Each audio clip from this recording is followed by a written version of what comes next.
السلام علیکم دوستو، اکثر سوال کیا جاتا ہے کہ آسمانی بجلی کیوں گرتی ہے، اس کی وجہ کیا ہے، کس طرح بنتی ہے، بادلوں میں یہ ری ایکشن ہوتا ہے یا بادلوں سے اوپر۔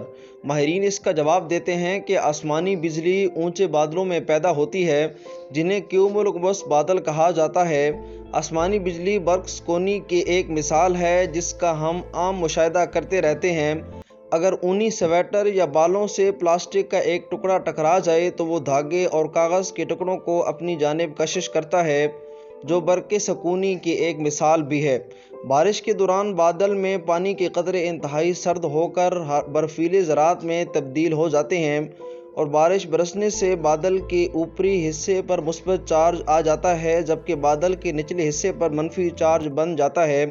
جب یہ چارج ایک خاص سطح تک پہنچ جائے تو برق سکونی کی وجہ سے بجلی نیچے کی جانب سفر کرتی ہے۔ عموماً بجلی بادل کے اندر ایک بادل سے دوسرے بادل اور پھر دوسرے بادل سے زمین پر سفر کرتی ہے۔ اس کے علاوہ آسمانی بجلی کو ظاہری طور پر دو اہم اقسام میں بیان کیا جا سکتا ہے۔ جب آسمان پر کیمرے کی فلیش کی طرح روشنی دکھائی دے تو اسے چادر والی بجلی شیٹ لائٹنگ کہا جاتا ہے، جبکہ دوسری قسم میں آسمان پر بجلی ٹیڑھی میڑھی لکیروں کی طرح دکھائی دے تو اسے ڈرامانہ بجلی یا فورک لائٹنگ کہا جاتا ہے۔ یاد رہے کہ شاخوں کی طرح یہ دراڑ نما آسمانی بجلی بادل سے زمین کی جانب سفر کرتے ہوئے پیدا ہوتی ہے اور بسا اوقات زمین پر گر جاتی ہے۔ جب اس طرح کی آسمانی بجلی پیدا ہو تو اس کی توانائی سے اطراف کی ہوا بہت گرم ہو کر پھیلتی ہے جس سے ایک زوردار دھماکہ سنائی دیتا ہے جسے بادلوں کی گرج سے بھی تعبیر کیا جاتا ہے۔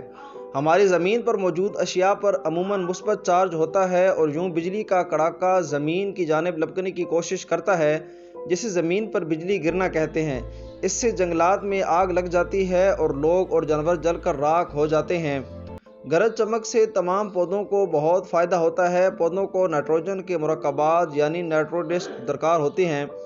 آج کل تو یہ مرکبات مصنوعی کھاد کی صورت میں پودوں کو دیے جاتے ہیں، لیکن فطرت میں نائٹروڈس اس وقت بنتے ہیں جب بجلی چمکتی ہے۔ کرۂ ہوائی میں نائٹروجن وافر مقدار میں پائی جاتی ہے، لیکن نائٹروجن ایک غیر تعامل عنصر ہے یعنی انرٹ ہے جو آسانی سے دوسرے ایٹموں سے مل کر بانڈ نہیں بناتا۔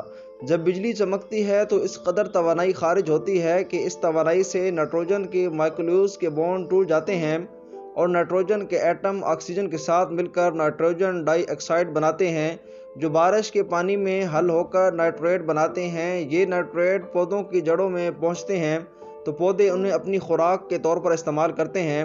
آسمانی بجلی کی ایک گرج سے 100 واٹ کے 1 کروڑ بجلی کے بلب جلائے جا سکتے ہیں۔